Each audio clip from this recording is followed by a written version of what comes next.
Assalamualaikum warahmatullahi wabarakatuh. Perkenalkan, nama saya Indria Widiarti dengan NIM 201230083, Program Studi Pendidikan Agama Islam, Fakultas Tarbiyah dan Keguruan Universitas Islam Negeri Sultan Taha Saifuddin Jambi, kelas 4J. Baik, pada kesempatan kali ini saya akan menjelaskan materi yang berjudul penyelesaian masalah aul dan rod. Nah, dengan outline materi yaitu pengertian aul, latar belakang terjadinya aul, contoh penyelesaian kasus aul, pengertian rod, contoh penyelesaian kasus rod, dan juga kesimpulan. Nah, jadi yang pertama itu adalah pengertian aul. Nah, lafaz aul secara bahasa yaitu mengikat atau al-irtifa atau bertambah.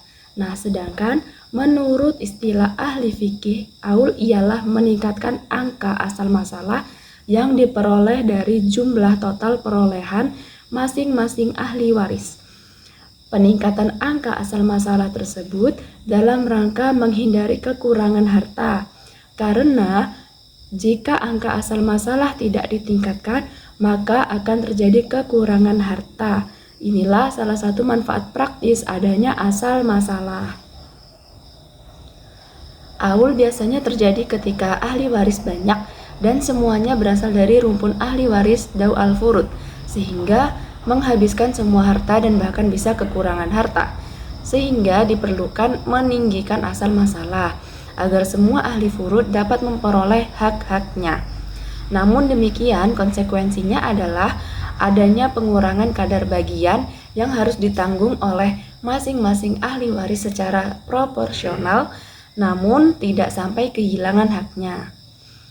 Misalnya, seorang suami bagian asalnya setengah jika tidak ada anak.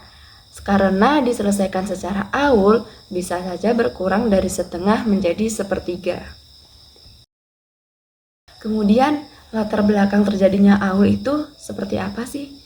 Jadi, aul pertama kali terjadi pada masa Khalifah Umar bin Khattab ketika dihadapkan dengan kasus kewarisan antara suami dan dua orang saudari perempuan. Menurut ketentuan dasar Al-Quran, suami akan mendapatkan setengah dari harta kewarisan jika tidak ada anak. Sementara itu, bagian saudari apabila lebih dari seorang adalah 2/3. Nah, dalam kasus ini, Khalifah Umar bin Khattab radhiyallahu an belum bisa langsung memberikan jawaban atas ahli waris siapa di antara mereka yang didahulukan. Jika Umar mendahulukan hak suami, maka tentu pembagian untuk saudara kandung perempuan akan menjadi berkurang.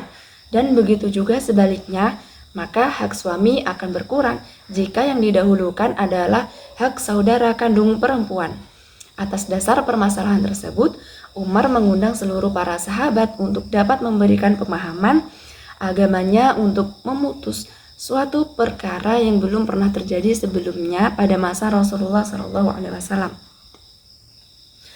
Maka atas usulan sahabat yaitu Zaid bin Sabit, Umar menambahkan hak para ahli waris. Selanjutnya, atas penerapan aul tersebut disepakatilah dan menjadi hukum sebagai keputusan yang disepakati seluruh sahabat Nabi yang pemberlakuannya hingga saat ini masih digunakan. Nah, ini merupakan contoh penyelesaian masalah aul.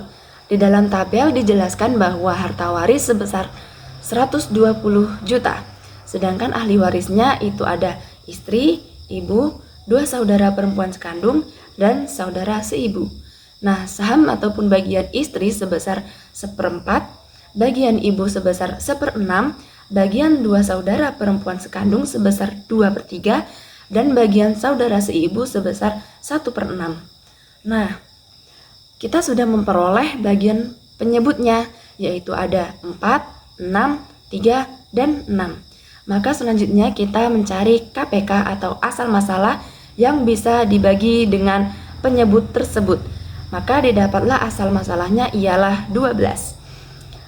Nah, 1/4 dari 12 adalah 3, 1/6 dari 12 adalah 2, 2/3 dari 12 adalah 8, dan 1/6 dari 12 adalah 2. Maka kita jumlahkan 3 ditambah 2 ditambah 8 ditambah 2 sama dengan 15. Maka Aulnya sama dengan 15. Jadi bagian harta waris istri yaitu 3/15 dikali 120 juta, maka didapat 24 juta. Sedangkan ibu 2/15 dikali 120 juta, didapatlah 16 juta. Sedangkan dua saudara perempuan sekandung 8/15 dikali 120 juta, maka didapat 64 juta. Dan saudara seibu 2/15 dikali 120 juta, maka didapat 16 juta. Nah, selanjutnya adalah pengertian rot. Apa sih yang dimaksud dengan rot? Jadi, rot ini adalah kebalikan dari aul. Ya, karena rot adalah penambahan pada bagian yang berakibat pada pengurangan saham.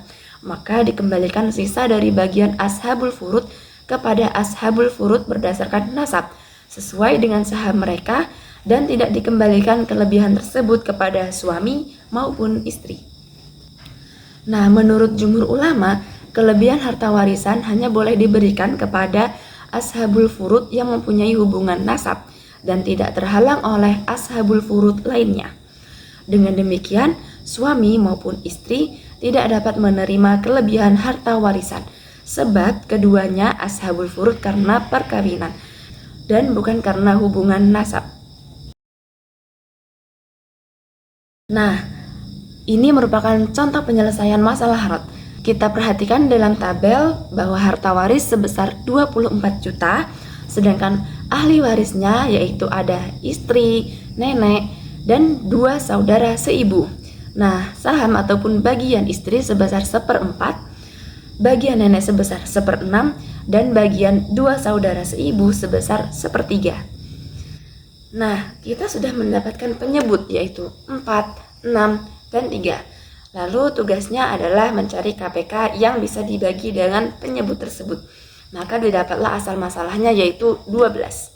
1/4 dari 12 adalah 3, 1/6 dari 12 adalah 2, 1/3 dari 12 adalah 4. Maka kita jumlahkan 3 ditambah 2 ditambah 4 sama dengan 9. Maka didapatlah rotnya sama dengan 9.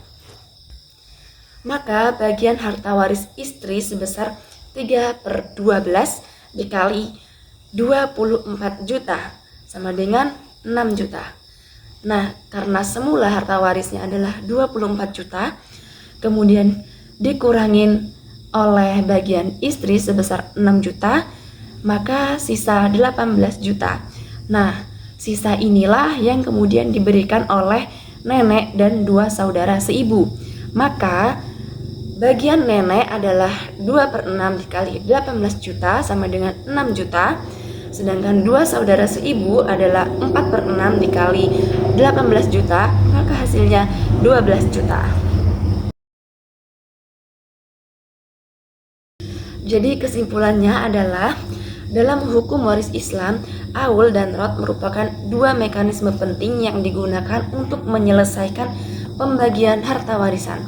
Aul terjadi ketika jumlah bagian yang harus dibagikan kepada ahli waris melebihi total harta yang tersedia, sehingga seluruh bagian dikurangi secara proporsional agar tetap adil. Sementara itu, rot terjadi ketika terdapat sisa harta setelah bagian ashabul furud diberikan, dan kelebihan tersebut dikembalikan kepada ahli waris yang ada sesuai dengan porsi mereka. Nah, dua konsep ini menunjukkan bahwa sistem waris dalam Islam bersifat dinamis, adil, dan mampu mengakomodasi berbagai kemungkinan dalam praktik pewarisan. Dengan penerapan yang tepat, aul dan rot memastikan bahwa pembagian harta warisan dilakukan secara seimbang, tidak menzolimi pihak manapun, dan tetap dalam koridor syariat. Demikianlah penjelasan materi dari saya. Semoga ilmu ini dapat bermanfaat bagi banyak orang. Sebelum saya tutup, izinkan saya menyampaikan dua buah pantun. Pergi ke pasar, beli pepaya, dibagi dua oleh si Paris. Harta bukan cuma soal kaya, tapi adil saat bagi waris. Biru laut seperti kolam, ikan paus pandai menyelam. Dari lubuk hati yang paling dalam, saya tutup presentasi dengan salam. Wassalamualaikum warahmatullahi wabarakatuh.